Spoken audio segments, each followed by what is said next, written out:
You to fly, still standing strong. Got some hard nights, but we kept got on. Love to pay, learn when to grow. Getting quit when it got uncomfortable. We had to heal, had to find our voice. Had to choose peace even when it comes.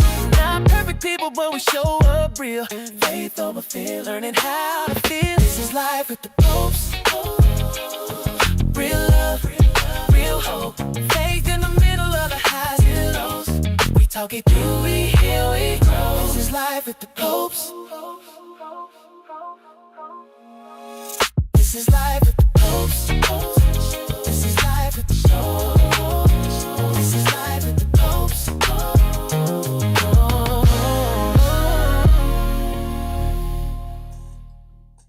Hello, everybody. How are you? Good Happy Tuesday. evening. Good evening. So glad to be with you tonight. Hope you're doing well. I am the leader of the party tonight, for this little party pooper is all pooped out. Why are you touching the mic? Because something's showing. Oh, what's showing? Your iPad showing. Oh, my iPad's showing. Well, Normally you on it better than this. I can't Mr. see it in the Pope. corner. I can't look. Normally you As on long it. as you can see me. Welcome in, guys. Welcome in. Welcome to Life with the Popes. I am Rebecca Lynn Pope. Where are you looking? I was looking at the comments. I can tell because you look cross-eyed on the screen. Oh, Lord. Look at the camera. Who are you? Are you going to introduce yourself? I am Carrie Pope, the one and only, the one that keeps her straight with the squeaky chair tonight. My chair squeaky. It's getting on my nerves. I'm about to sit up at all this thing. I have started a brand new workout and getting back into my working out hard, and I'm tired. So Mr. Pope is going to carry us tonight with his energy. Last week I had to carry him. This week he's carrying me, because when I say I've been up since 4 a.m., I'm tired. Hey, everybody. God bless you. It's the Coffee and Carrie in the evening show. Mine is this one here. God bless you, Emily. Emma. Hey, Emma. I have Miss Rayford here on YouTube on my channel. And God bless all of you. Listen, tonight's message is a really good one. It's a really good topic, one that many people don't think about. But listen, let's talk about it tonight. All right? Forgiveness as freedom. We're on our freedom series on Thrive Ministries this month, and we're talking about being free. And one of the best ways to be free is forgiveness. And there's a lot of people, Rebecca, that are not over their exes. They're not over the ones that offended them. They're not over. Some haven't even forgiven themselves. Parents, siblings. Yes, co-workers. Things that you're still holding on to unforgiveness. And so tonight, hey, Carla, we're going to talk tonight about it. And I'm going to be looking at my notes here. So holding a grudge feels like power, but it's actually a prison. One of the things as a reformed unforgiveness person, unforgiveness seems like you're throwing up the white flag and saying, I surrender. You won. I'm going to let you go. I'm going to forgive you, and you got over on me. It feels like a loss until you understand the freedom that comes with truly forgiving. I can say for me, being angry, from my past and being angry at some things, felt like I missed out on life. It made me feel like they had to get payback. God, when are you going to get them back for what they did to me? How dare you do that to me? God, get them back. And I'm holding on to, sitting on the sideline, waiting on God to get them back. And it seemed like they kept prospering and doing well. And they went on with their lives. And the only one that was still holding on to craziness was me. And it was only until I realized that it was a prison that I was living in. How about you? You just forgive everybody. So you don't ever know what unforgiveness means, do you? Well, no, that's not true. You but sure? I think that I do have a personality type and energy that I lean into forgiveness, like true forgiveness, acceptance. So I think what makes it easier for me to reach. So I'm going to use forgiveness interchangeably tonight with acceptance, because that's what I really believe forgiveness really is when you make peace in your heart with what happened and what someone did to you. And when you can really truly make peace, you are able to move forward, no longer being entangled or tethered to that person. I've done a lot of healing work and courses over the year and turn around and teach a lot of healing and forgiveness work. And I think for me, one of the things I connected the dots on a long time ago is that in order to be an entrepreneur, in order to do what I've been called to do, both in the healing spaces and the business spaces, I have to energetically be available. Okay. So what does that look like for you then to be available? It looks like, freedom, our key word for the month of March. It feels lighter. Okay. My creativity flows when I feel good. So my energy, my vibration, my frequency, my spirit, my mindset, it needs to be light in order for me to create, in order for my gifts to flow really strongly and effectively to help people in the healing, the healing side and healing work that I've done and coaching work over the years. And so, and especially because of taking a lot of healing courses, I learned a long time ago the absolute, how crucial forgiveness is. Mm-hmm. And so I think for me, as I got older and older, it became easier to lean into acceptance, but doing it from a practice and a work perspective, not setting it to the side and ignoring it because it's what would weigh me down, weigh my soul down over time, recognizing when there's a grievance, going through an actual healing process, a practice, and not stop doing that until I feel that level of release and acceptance. So what was the hardest part for you before we get into the notes tonight? What was the hardest part of you when you think about that one thing that hurt you so bad? What was the hardest part for you to let go of? I think that for me, forgiveness has most oftentimes gone hand in hand with physical distance. Okay. Because out of sight, out of mind? No. Okay. More like the things that have hurt me the most or hurt me deeply are grievances or awareness that this person then is no longer going to be in my life because they're not operating on a level of authenticity or integrity or honesty, or the way they treated me, or whatever went down that hurt me so grievously. There, it tends to go hand in hand with there being new physical distance.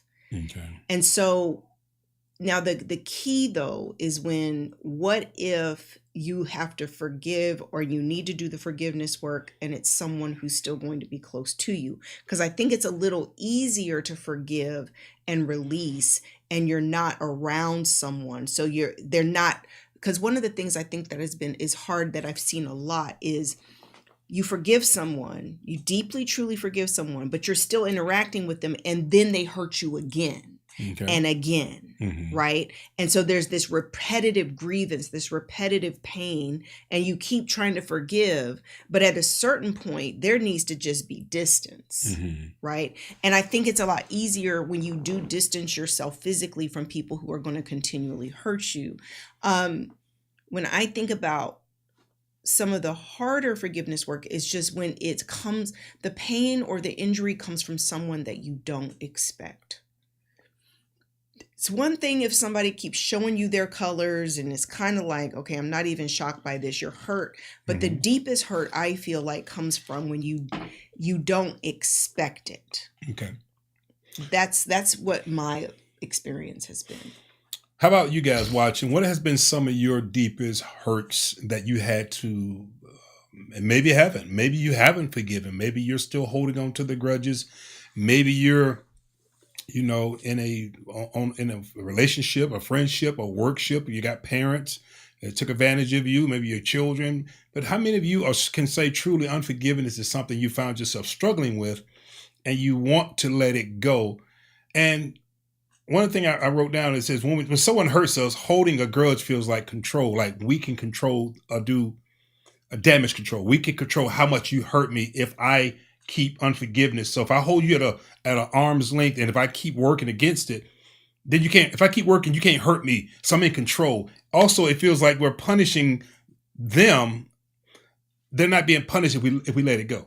So it's like, you hurt me so bad, I got to pay you back. I got to do things to hurt you back because you hurt me. So I'm going to withhold my forgiveness. Hold my forgiveness. Hold you hostage. Hold my love. Yeah. Hold back sex. Hold back friendship. Hold back being there for you when you call and I know you need me. You get called waiting. I'm not available. So it's one thing to get hurt and you have to retract, as you said, to heal. Some people are not healing. Some people are retracting to punish. Yeah. I think one of the things that I'm a little bit different in my perspective about it. I forgive. There's a part of me that says, you don't get to hurt me to the point that it affects me. So I have a different perspective. It's kind of like, no, I'm going to forgive you because I'm not going to let the pain or the injury have that power over me. Mm-hmm. So an example, someone who's hurt me deeply, my goal for anyone who's hurt me deeply is that if I happen to run into you, mm-hmm. I can look you in your face, mm-hmm. smile, or even hug you or speak and walk away without any type of disruption in my spirit, where my spirit is clear. Like I have made peace with who you are, where you at, what happened, everything that went down. And when I see you, it's like, hey, good to see you. And I can walk on. And to me, that's winning. Yeah. To me, I mean, I'm just saying. Y'all see like, yeah. To me, that's like, yeah, like, yes, that happened. Okay. You know what you did. I know what I did, or whatever the issue is. But you don't get. That's not going to be something that gets to affect me. I'm not going to let anything that anybody has done to me affect me to where I can't be me or I feel disrupted in my spirit. I remember this one particular pastor years ago had hurt me. And I remember I had to do a conference, and the pastor who I was doing a conference for told me who was going to be on program. And it happened to be this guy that was going to be on program that hurt me. And I said, really? So you got homeboy coming? He goes, yeah, man, you know him? I said, do I? And I began to tell the pastor who's holding the conference about this dude. He goes, oh man, Pope, well, do you want to still come? Do you want me to have him come? I said, they can still come. And I hadn't seen this person since. So we get there, and I'm sitting there, and I'm looking. He walks up, hey, what's up? And I'm like, nigga, if you'll get out my face, because, it's because you don't, let me say something to you guys, and this is real talk. What Rebecca said is good. God bless her. All that. You don't know how you're going to react until you're in face with that person. Mm-hmm. And you see them, and they walk up and act like they didn't do nothing. Mm-hmm. Can I get an amen? They walk up and act like they didn't. They like, why are you tripping? God, whom the Son has set free is free indeed. Mm-hmm. And I'm like, Negro, you didn't even say I'm sorry. You didn't even take ownership of what you did. Mm-hmm. And I'm supposed to just walk up, you gonna throw your hands out, give you a hug like we boys? And that's why I say forgiveness is work. Because when I go through a forgiveness process, when I go through my spiritual practice of forgiveness, I don't stop doing those exercises and doing that work until I can hold that person, see them in my mind's eye, imagine seeing them, and there is no feelings there, no disruption in my spirit. That takes work. Well, first of all, something key. It takes work. But sometimes you don't know how you're going to react until you see that individual. You make plan in your mind. When I see them, I'm going to be all good. And that's fine. I guess I'm just real with myself. Like real too. If you go through a forgiveness and release exercise and you keep saying, I forgive you, and you don't stop doing that exercise until you have internal peace. Mm-hmm.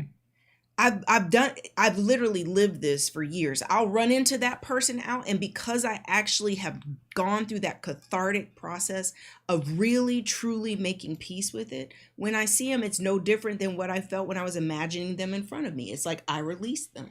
Ms. Rayford said on my channel, my mother is who she had the issue. She said, I have forgiven her, but our relationship is not the same. And that's true. When you forgive a person, it doesn't mean you're going to be boys again now. Mm-hmm. And here's the thing. I was cool. I was cordial. Sherry's like, hey, man, I was cordial. Sherry laughed. I was cool. But in my mind, for a brief moment, I'm like, nah, player. How about a handshake? How about across the room? But don't come up here with this hug like we boys.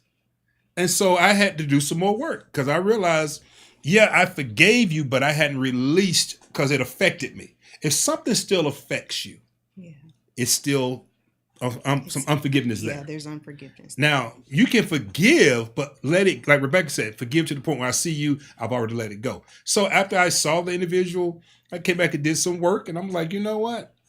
Yeah, because when people hurt you deeply, and such as men Men, we go on like we're good, but really it damages. Ladies, you kind of, and men, if you're on tonight, you can attest to this. We kind of, we don't let you know how bad it hurt us. But deep down inside, if I see you on the side of the road with a flat tire, you hope Jesus is going to come and change the tire for you because I ain't stopping. That's how we feel. A grudge. Holding grudges. It ain't grudges. I just don't work for the people that pull over and fix your tires. I will pray somebody come along. Yeah. That's how I felt. Yeah. And so, I mean, that's just, this is real talk. I'm not going to lie and say, oh, I was like, well, God bless you. And so good to see you. How you been? How's your family? Man, you can go to hell is how I felt that day I saw him because I was still unforgiving. Yeah. But then I had to do the work. What we have it. What if you've forgiven them? Can it just be hurt as well? So. Good question, Tico. Yeah. See?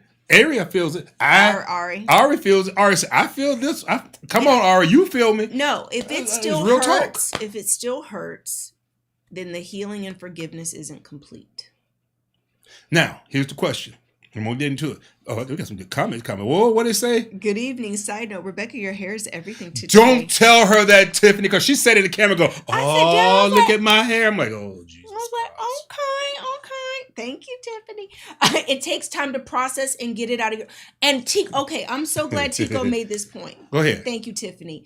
I'm so glad Tiffany made this... Tico made this point. So, great point, Tico. Forgiveness takes time. Yes. And is a process. It's not like, oh, I forgive you, and that's you just give words. lip service, and you just say it, and then you forgive them. No. Forgiveness takes a lot of processing. It takes a lot of processing. It takes a lot of Jesus. It takes a lot of going through the emotions of being angry. Most people don't want to do the work because they don't want to feel the emotion again. And I'll say this, depending on how deep you love this person, the deeper the love, the deeper the pain, the harder it is to forgive. So the deeper the love, the deeper the pain, the harder it is to forgive. So there is some levels of pain and grievance. It is going to take God. Yes. You're going to have to invite God in. Yes. You're going to have to be free of this grievance. You're going to have to want it. You're going to have to literally put it before God and invite God into this space and say, God, help me. And the number one key, I agree with everything you're saying, is be honest with yourself. If you still mad as hell, tell God, I'm still mad. Look. If you're not ready, you're not ready. No, and it's a process. But if you are a grudgy person. There's no such thing as grudgy people, are they? And you just hold grudges and you don't think that you need to forgive. Well, then, Rebecca, I'm just not ready to forgive. So if you say, if I'm not ready, I'm not ready. But recognize you cannot thrive in life. You won't be free. With a bunch of unforgiveness. Nope. This is how you get diseases and disorders in your body, mental health struggles, lack. I mean, it all goes full circle. And is it hurting? Who's being affected? The person that hurt you or you that's holding the grudge? You. Because most people, can I be real honest with you? Most people that hurt you thought you had gotten over it. Because they hadn't thought any more about it. And it's been years. And here you come along like it happened just yesterday. And so at the end of the day, if you want to be free in your spirit, if you want to thrive, you must do the work.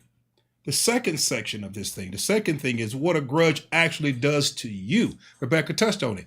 A lot of people get sick. When you hold on to unforgiveness, it affects your nervous system. It affects your immune system. People get diseases. And next thing you know, you're going, listen, let unforgiveness hit someone who's dealing with high blood pressure. Bitterness rewires how you see everything. You start expecting to be hurt. You become guarded, defensive. You put up walls to not let love in. No, wait a minute. Oh, you own it now. So how many people are really, what she just stated, you put up so many boundaries and walls that you didn't let people in, but you actually trapped yourself from getting out. Yeah. You have built up so many of protective to where now you're expecting to be hurt. So since I'm expecting to be hurt, I'll make sure I don't get hurt. And you're so guarded. Somebody say, how you doing? What you mean how I'm doing? I'm just asking how you doing. Somebody hit on you, try to love you, and your last couple of romantic situations hurt you badly. You don't want it, right? Yeah. You're not open. It could be a brand new, wonderful person, but you're guarded. Yeah. It drains your energy, your focus, and your joy. That's the point I was hitting on. I ain't got time for that. I ain't got time for that right now. Like, I have to be clear. I have to be available. I have to be able to show up in all my power, right? All my creativity. I need all my energy. I don't have no energy for some stankin', funky, old unforgiveness and pain and grudge. I don't have the space for that. So with that being said, then it's like the grievance or the pain. So then you're allowing it now to take a larger toll on your soul versus just the instance. The more you hang on and it just drags out, you're losing more and more and more. So now not only did they hurt you in that moment, it's hurting you ongoing now forever, however long you let it drag on. So Janet asks a great question. What if you have to see them often? So here's the thing. To see someone often, you're going to have a conversation about what hurt you. At some point, you're going to have to say, listen, we need to talk. Like exes with children. Yeah. You got exes with children. You got to see them. What I always say, relationships are rated R for mature audiences only. If you're going to have someone who hurt you and in a relationship and you have children, somebody has to be the bigger person, and somebody has to realize that those children are the ones that, especially if the other parent's playing them as a pawn and using those children as a pawn to hurt you. There has to be a conversation. There has to be some addressing the elephant in the room. Good luck. Well, I mean, just saying, because otherwise you're going to be pissed off till they're 18. Isn't that a lot of people's situations? I mean, y'all know me, I'll keep it 100. Oh, Lord. It got to the point with my ex, my boy's dad, where I only allowed him to communicate with me through email so that everything was documented. We went to court so much and fought so much. And then even after I forgave him, it's like, oh no, this is still the form of communication because I'm not playing. You played in my face. You'll smile in my face in a heartbeat and be ready to take me out the next second. You a snake, so guess what? No, I don't play with you. So now you don't get access to me, right? If it's not about our boys, then we don't communicate. And we're better now that they're grown. You know, things are like so good now that we're able to see each other and be around our kids and everything's fine. But during those times, still raising those boys, oh goodness, strong boundaries. So let me ask you a question to those of you that are watching. Okay, those of you who are watching, have you had to face that situation where the one you may have children with, or you have to see them often to the point where it's affecting you like Rebecca said, to where it's robbing you of your joy, your happiness? Because one of my next points is if you don't do the work and let the forgiveness happen, it will poison your next relationship because you're still wounded by the last one. Mm-hmm. You'll go in and punish the next person for what the other person done to you because you got all these things in place for that person to prove their love when the other person didn't have love. Yeah. And so how many of you are struggling with that tonight? You can say, Carrie, that's an issue. I have Patricia. She said, hey, everybody. Hey, Patricia, how you doing? She's on my channel. Good to have you on tonight. But unforgiveness it's not as easy as saying, okay, I forgive you. And especially if your child look like the one that hurt you. Little Junior or little Samantha look like their mama or their daddy. Yeah. And my mama said, I like my new daddy better. So my new daddy? What do you mean your new daddy? I'm also of the belief. What are you of the belief? That there is no better revenge than success. I'm famous for saying this. Yes, ma'am. I say it all the time. That yes, you forgive, and there's nothing like you forgive and you focus on yourself and elevate your life and thrive to the point that you rise above all the old situations. Mm-hmm. Because that in and of itself is power.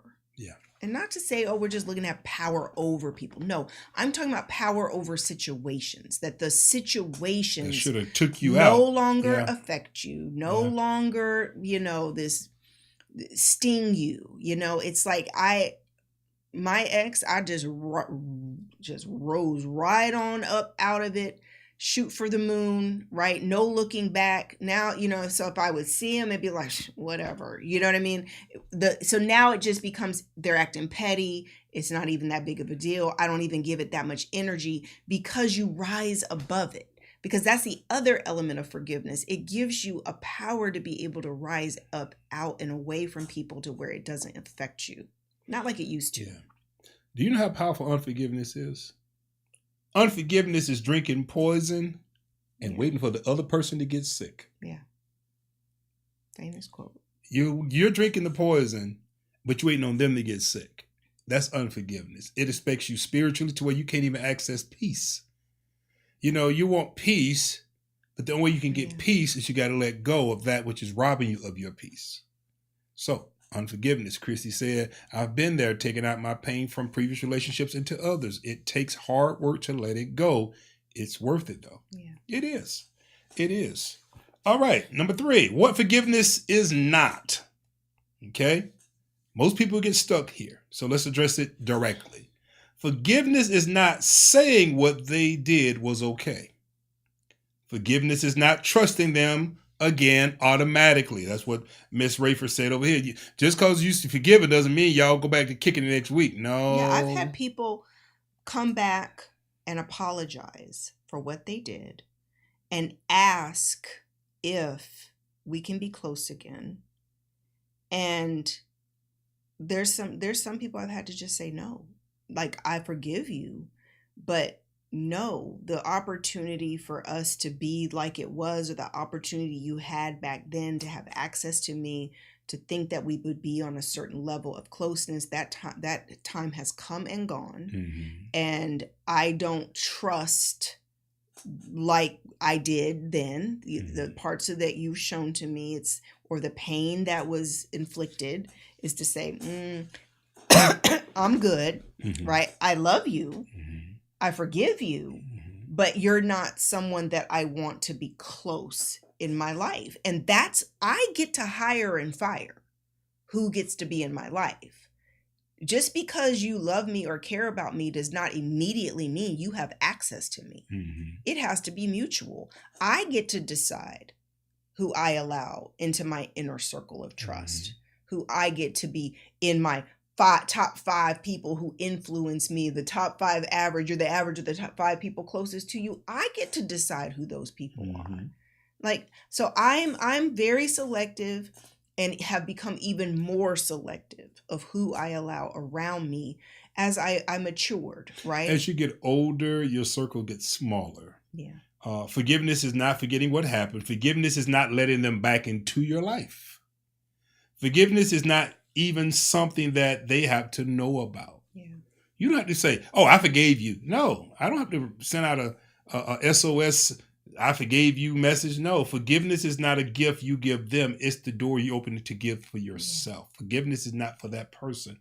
Forgiveness is for you to be free so you can move on to the next things in your life that God has for you. Yeah. It's so important. Do you guys remember the Work Masterclass?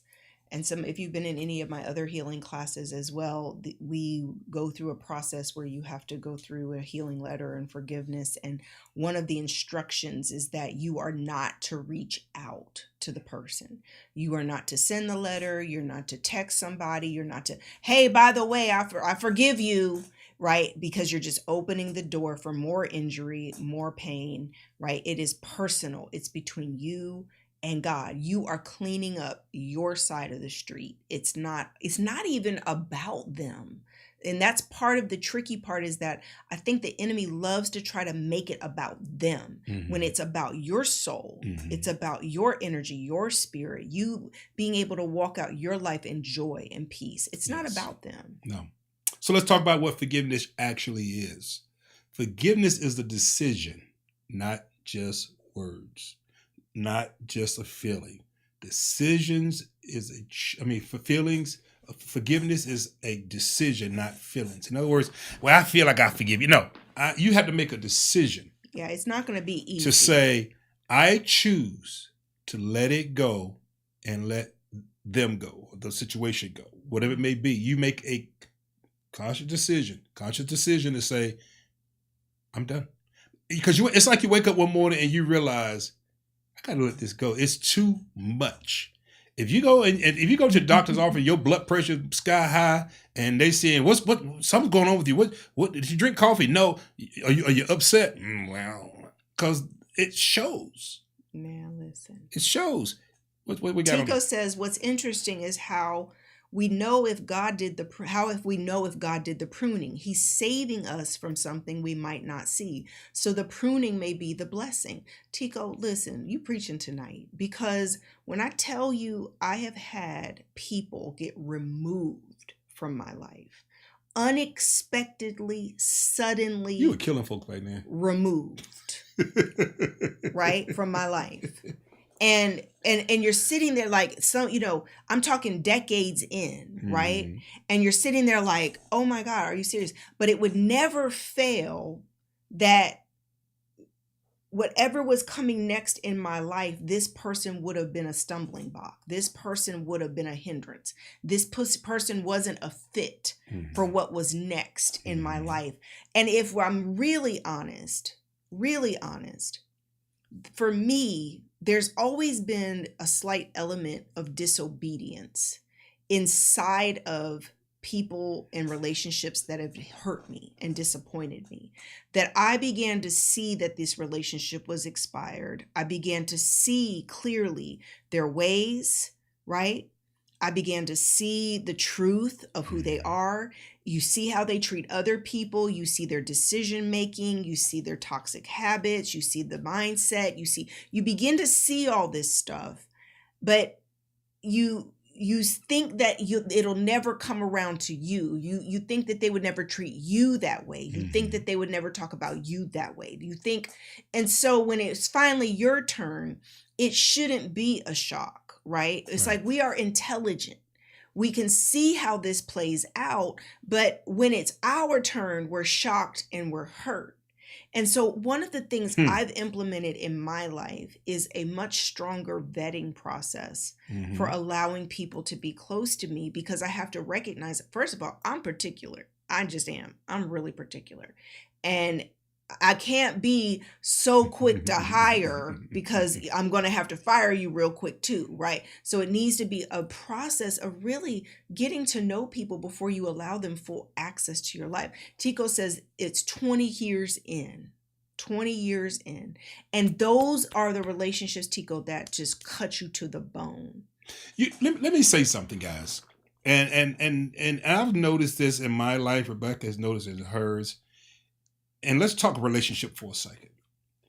Most relationships, unless they grow together, they will grow apart. And what typically happens is who you are in your 20s is not who you are in your 40s. And sometimes you marry people on the level of your maturity. Yeah. And as you mature and they don't mature, there's this separation. Maybe you didn't have anything in common before. Maybe you was in a relationship for lust or for the financial reasons or whatever it may be, but there was never the pure chemical relation. It wasn't pure. It wasn't compatibility. And so now you wake up one day and you look at the person and they're not anything that you wanted. Now you've matured. You've gone to another level. You've grown apart. And most people, now watch this. I do wedding vows, and we say in the vows, for better, for worse, for richer, for poor, in sickness and in health, forsaking all others, till death do us part. Now, we have been taught that death do us part means physical death. But what if all that we've gone through in life, I look in the mirror and I'm no longer living? That I've died in this relationship. I've died in this friendship. That I'm just really a body here. We're more roommates than we are relationships. That relationship is dead. Death has done you part. And so a lot of times people are in relationships that you've gone two separate directions.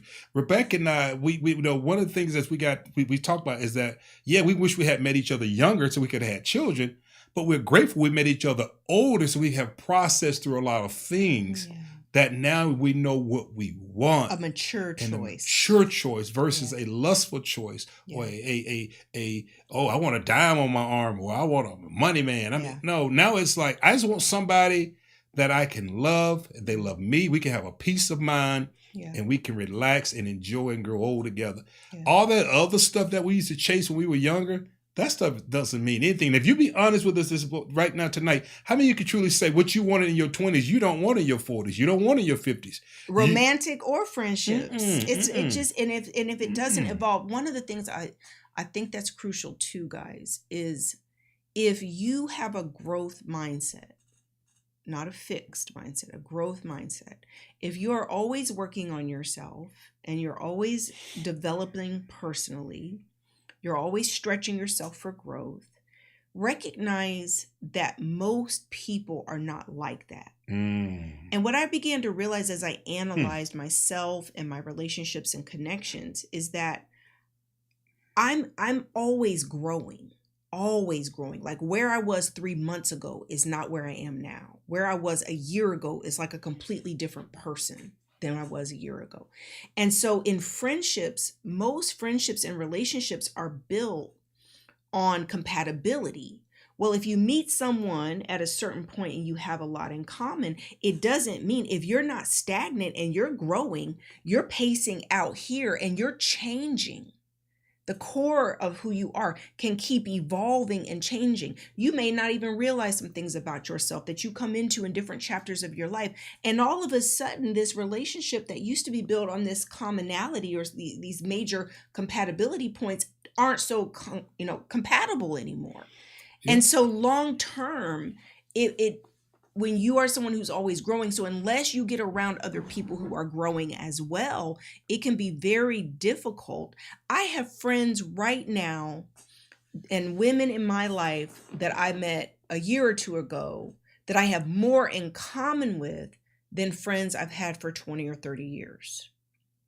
And because you can meet somebody new and that person is more in alignment with who you are now, spiritually, emotionally, professionally, right? Entrepreneurially, you can have so much more in common than someone you may have known for 20 and 30 years. And here's the question. And here's one thing that, Rebecca and I, we're husband and wife, we're best friends. We talk, we help each other. We're business partners. We do it all. Here's what we've come to understand, and I think it's very important to realize. When someone is in your life, they're not like Walmart. They're not a one-stop shop where you can get everything from. You may have a friend that you're on this level with. You got this friend over here that you're on that level with. You got this person over here you're with that level with. You got to understand that people in your lives are in your lives in certain areas and certain seasons. As you get older, you don't need the rah-rah people in your corner anymore. One of the reasons why Rebecca and I work so well is I'm a homebody. You were looking, when I first met her and I was seeing all the stuff she was doing and she's out and I saw this one picture, she was around 20 guys and she's sitting in one of them lap because she was doing I didn't know she was doing a matchmaking thing, right? But when I saw her, I'm like, oh, hell no, I'm not getting with this because she going to be like, wild coyote, what's that coyote? Coyote ugly. Coyote ugly out there dancing on the bars and the streets on the top and all this. And I'm like, And when I got to know her and she's like, I've done that. I'm like, oh, thank you, Jesus. Because if you were still doing that, we wouldn't be together. In other words, I'm saying that to say this. Some of you have to say, am I with someone who hasn't grown up yet? Who's still trying to be, not letting go of their 20s. They're still trying to be that because at some point in life, you got to turn in your player's card, you got to turn in your girl's card, and you got to say, listen, I just want my forever after to where we can chill, watch the sunset, and sit in the house and play board games or something. 9:00, we're looking for a bed. Not this. And I think what forgiveness is when you realize that the persons or the jobs or the friends that you tried to make that can never be that. And that's a good point too, Carrie. Yeah. Because I don't know about you guys can weigh in. Some of my greatest pain has been from my fantasy of who they could have been. Who I wanted them to be, who I believed them to be, the parts I was ignoring, kind of the signs were there. It's always in hindsight, hindsight's 2020. You can look back and be like, that was always there, And then if we're really honest, it's like we idolize people. We create these ideals in our mind of who we want people to be or how we expect them to be. And a lot of it is like a lot of projection. We want people to be like us. We want people to love us the way we love them. We want people to be loyal the way we're loyal to them. We want people to be, vulnerable and faithful and loyal and all kinds of stuff that, what we are giving, we want in return. And then we will project that onto that person. And even if the facts and data are showing you that that is not who they are, you will keep doubling down on the expectation or trusting in the idea of this person versus the reality. I can honestly say. Why then? Why do we do that? I think it's ego. I think it's, a lot of it is just control. We want people to be who we want them to be. Is it that we could maybe make it be that we want to see the best in everyone? So maybe I know you're that way, but I can love it out of you? For me, I would say that, Ari says, I have broken my own heart so many times idolizing people's potential. That's the key word. Yes. Potential. That part. That's and then the key. Also for me, I would say, like real talk, I will take somebody what you about to say? At surface value. I will take whatever they're presenting to me, and I previously would not do enough digging. I wouldn't do enough, I didn't pay attention enough. I've always been someone who's very consumed by my goals, very consumed by, my businesses. And that has tended to make me not always super present. And then you add in what Ari is saying, where I'm not judgy and I'm not, I'm creating, when I love you, I just think the best of you. I think that, you're amazing. And I'm ignoring, all the signs that were there. So as we got to wrap this thing up, guys, here's the hardest part and probably the most important part of forgiveness. You ready? What if they do not ask for forgiveness? They walk around as though they did nothing. They look at me like I'm the problem. Most people wait for an apology before they forgive, but that gives the other person complete control over your healing. Some people will never apologize. Some people don't even think they did anything wrong. And that's what I was going to say, because they don't think they did wrong, or they've moved on, or they're no longer in your life, or they may even be dead. Waiting on them means your freedom has conditions on it. Your healing cannot be held hostage to their humility. You have to make up the decision that whether you apologize or not, I have to let it go so that I can be free to be blessed, to live life in its fullest, and to thrive. The only person that hurts when you don't forgive is you. So, Carrie, if that's the case, how do I actually do it? Oh, what Tika said. Another thing, read that for me. Another thing, all 2025, I was in doing the work and healing myself in Rebecca's Thrive Live classes. I felt growth. The other party wasn't doing the work, which means I'm growing. We just grew apart. So, Tico, listen. Now, you brought me back to Miss Rayford said over here, Miss Patricia said, I'm glad God changed my heart towards people that wronged me. I hold grudges. I used to hold grudges for a long time. Tico said something key. And thank you for your comments tonight. How can I put this? You can love something broken. When you start doing the work to heal, okay, What's going to happen is this. If both of you do not do the work, you'll start seeing how ugly they really are when your eyes look through a different set of lenses. Mm. And I don't mean ugly physically. In some cases it may be. But I'm talking ugly in their character, in the relationship, in the friendship. You'll see that, wait a minute, all along, you were never really as what I thought you were. You didn't love me like I because thought you did. If Rebecca's hurt, I'm hurt. She does the work. I don't do the work. Then she's gonna get hurt even more when she realizes how broken I am, and that she let a broken person into her life like that. Broken people get broken people, but if you heal, both of you are healing because you're both going up to. Remember, I said if one does the work and the other does the work, you're going up together. You're not growing apart. You're growing together because you're loving each other through each other's pain. When she's down, I got her. When I'm down, she has me.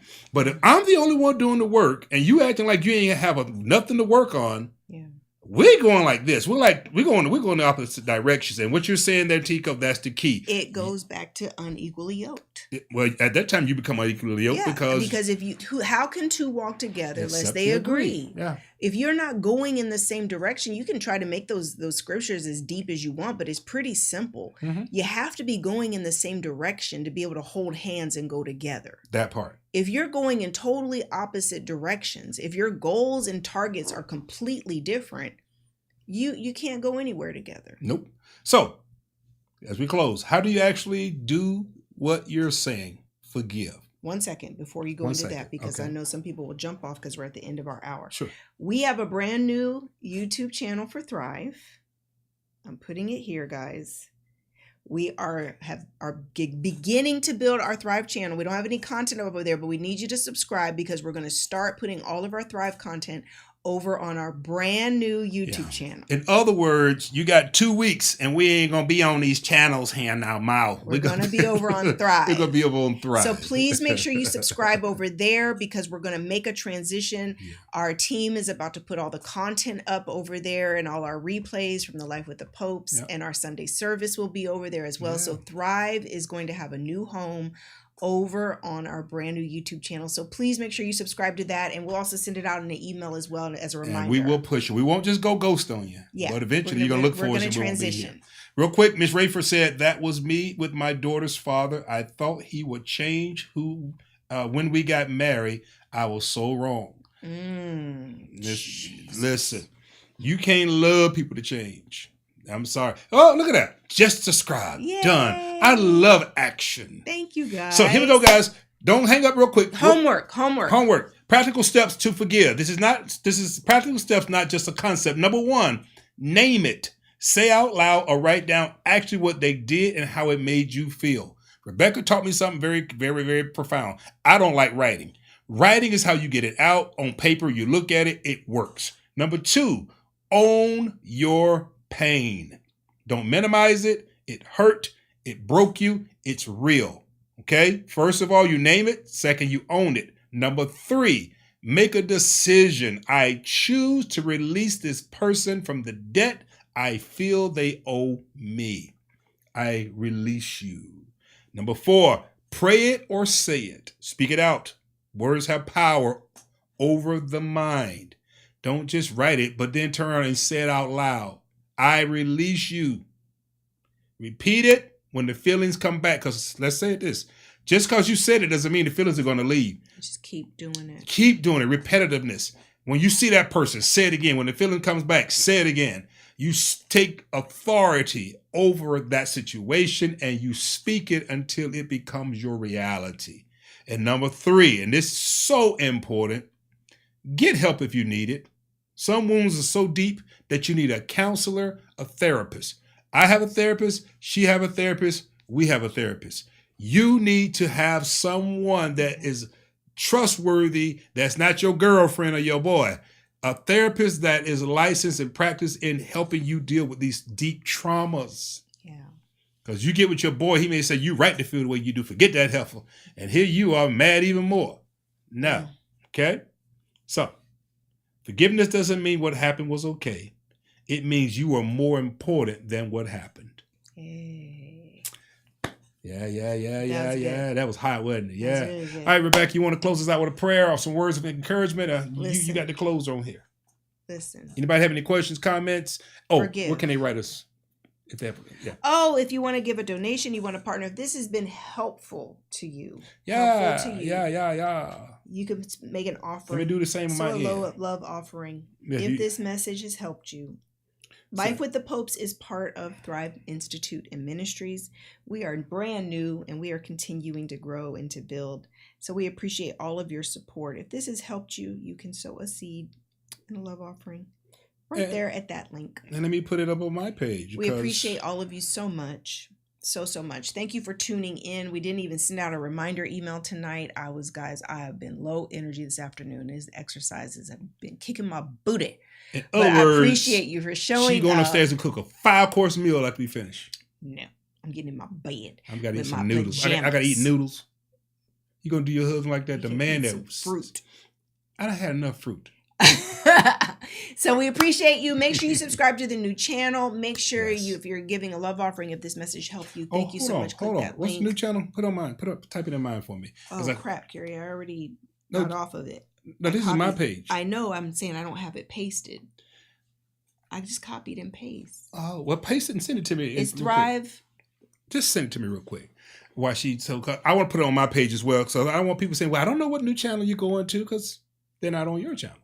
So with that being said, any questions, any comments before we leave? Did tonight really help you guys? Did tonight make you say, man, you guys went deep. You kind of knocked the scab off my wound and make me have to, own it. You're welcome, Christy. You're welcome. Thank you guys for all your comments and sharing and being honest and vulnerable. It helps to make everything we do at Life with the Pope so much better and so much more insightful. You don't realize that your comments and the things you're saying is what other people who might be afraid to share are feeling.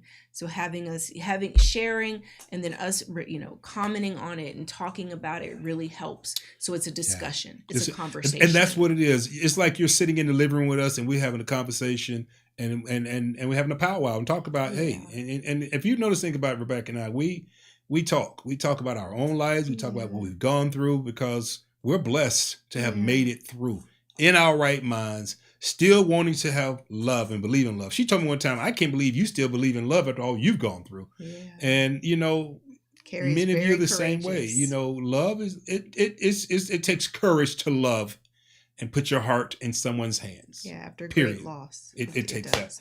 All right, Rebecca Lynn. God, we thank you. Yes. We thank you for this session. We thank you for this episode of Life with the Popes. God, we pray for every single person connected in our Thrive family, every soul. God, we pray for uplifting. We pray for breakthrough. We pray for forgiveness and healing to flow so that they can be free. God, bless every single person aligned who will see this now live and in replay. Your blessing be upon them. In your name we pray. Amen.